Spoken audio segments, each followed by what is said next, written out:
to Grace Realities. It is our daily broadcast that I'll be coming to you every day with Grace Realities. You see, so I want you to be following us every day and make sure you don't miss any lesson that is coming to you.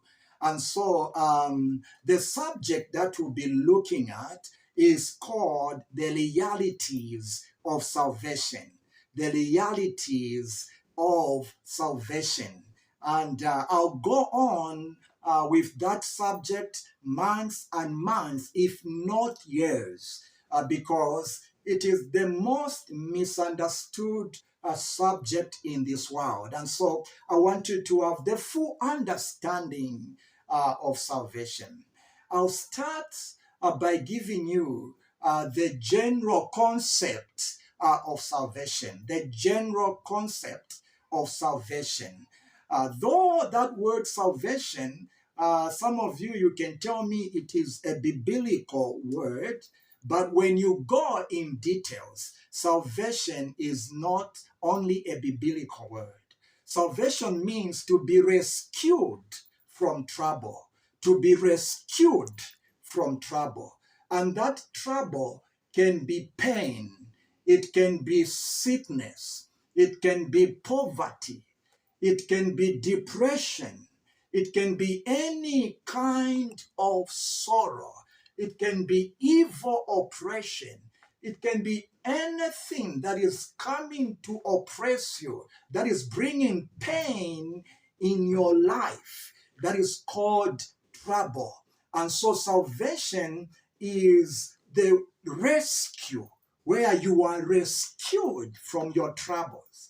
And now, in this world we are living in, it is a world of pain. It is a world of sorrow. It is a world of trouble.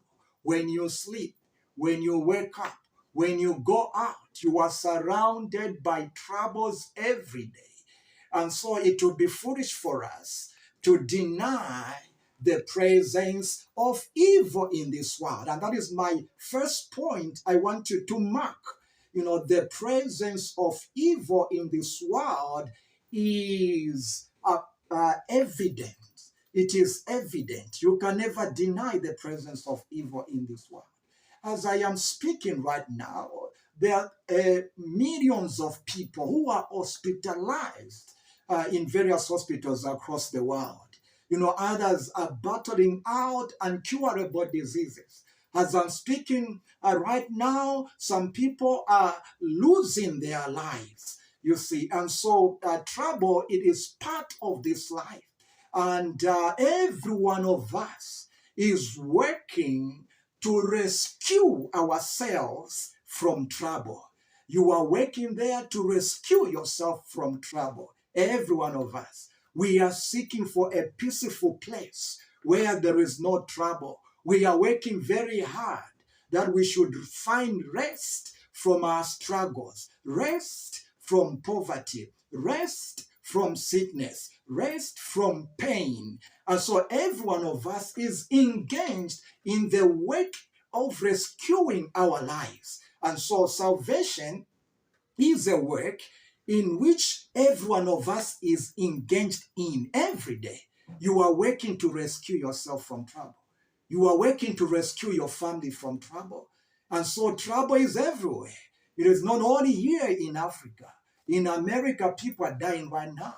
There's so much pain and people are going through depression, pain in America. In Europe, the same. You go to China, the same. You go to India, the same, to Russia, to Australia. Anywhere you can go, you can never deny the presence of evil. You are faced with evil every time. And so, and every one of us is engaged in this work of salvation because we are seeking for rescue. You are involved in that. You want to rescue yourself from trouble. And so I want to take you to point 2. And point 2 is, what do you need, or what do you need for you to come out of trouble? What do you need for you to come out of trouble? And so what we need, all of us, is called power. We need power for us to come out of trouble. Now, I want to use a Greek word for that power. It is called dunamis. In dunamis as a Greek word, it is a general word, again, that reveals various kinds of powers that are present in this world. And so I'll take to your attention, I don't have much time, but for now, I'll give you three prominent powers in this world that men are using for them to come out of trouble, to rescue their lives. Number one, power is wealth. Wealth is a power. Wealth is a power that people are seeking for to come out of trouble. You see, and we have seen what money can do. We have seen what wealth can do. Money can help you to come out of many problems of this world. Money can help someone to come out of hospital. Money can help someone to find a medicine for that disease that is troubling you. And so you are out there, you are looking for money because you want to buy some medicines. You are out there looking for money because you want to have enough for food, that you should be saved from poverty, that you should be saved from lack. So wealth is a power that is present in the earth, and we are witnesses of what wealth can do, in terms of rescuing people from trouble. Number two, knowledge. Knowledge is a power. We have seen what a scientific knowledge has done and what it is doing. We have seen what the knowledge of technology can do. That knowledge is saving this world from a lot of trouble. We are all witnesses of that, of the power of knowledge. Knowledge can transform you. Knowledge can help you to come out of certain troubles and sorrows of this world. Number three, spiritual powers. You see that, there is a point where even those who are wealthy, they have money, they discover that money cannot help them. They begin seeking for spiritual powers. And so spiritual powers too, is evident in this world. People are seeking for spiritual powers for them to be rescued from certain troubles. So I'll take you to another point, which I want you to take note is the limitations of those powers. Again, we can never deny the limitations of this power. Money has got limitations. There is something money cannot do. There is a disease money cannot cure. There is that disease, whether you are a billionaire in dollars, there is a sickness that will take you to the grave, and your billions of dollars will never help you. And so money is also limited. Money can never cure sometimes even depression. We have seen people dying of stress. You see, so money has got limitations. Money has got limitations. You see, and so also knowledge has got limitations. We have seen medicine failing, and we have professors who are educated professors in medicine. They have knowledge, but at one point they fail to cure certain diseases with the knowledge that they have. And so knowledge also is limited. It can sort out certain problems, but it can't sort out every problem. Even spiritual powers are limited. There are those who are involved in yoga to get away stress from their lives. Others, they get away stress from them by applying spiritual power called yoga meditation. And there are various spiritual powers.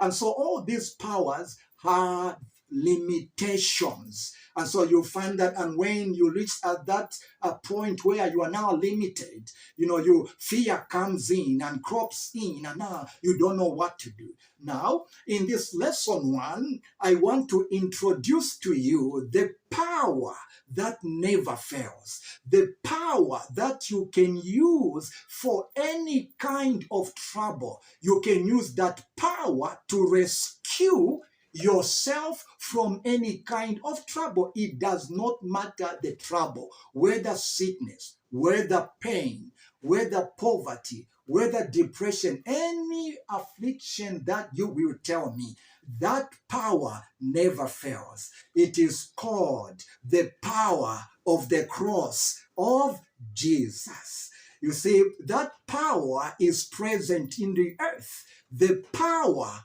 of the cross of Jesus. It is also present. It is also proven. There is a person who came who is called Jesus, who died on the cross. Now, that story, you know it, but I am coming to you to show you that that is the power you should not underrate.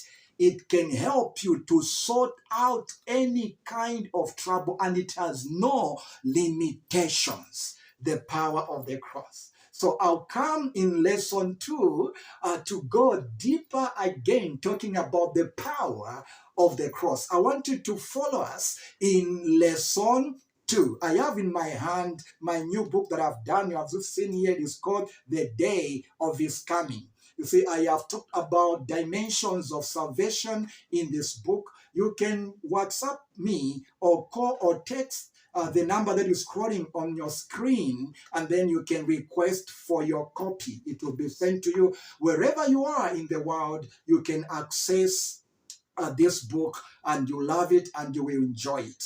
And so I want you to follow me in lesson 2. God richly bless you.